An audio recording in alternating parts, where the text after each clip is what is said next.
Hi, in this video let me show you quickly how you can review and feedback a website using zipBoard's new web extension.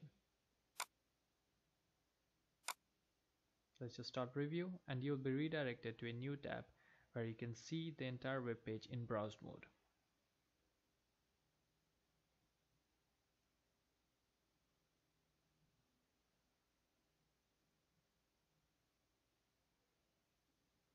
Great.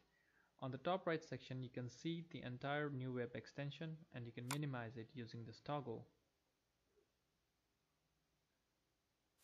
Now to give your review, all you need to do is go to review mode and you will see all these tools.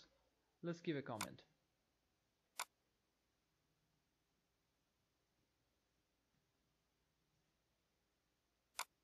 Click on add. It will build a screen, but then again you'll be back on the website and you can continue to give your review on the entire one. This time let's do a doodle.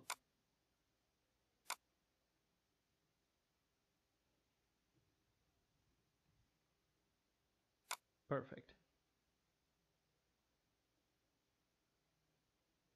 Now in order to see all of your comments that you have made, you can do is click on tasks and you can click on comment to or comment to go to that particular screen and continue your work over there. Then I'll click on comment to. You immediately scroll down to that place. I hope this helps you and hope you have a wonderful day.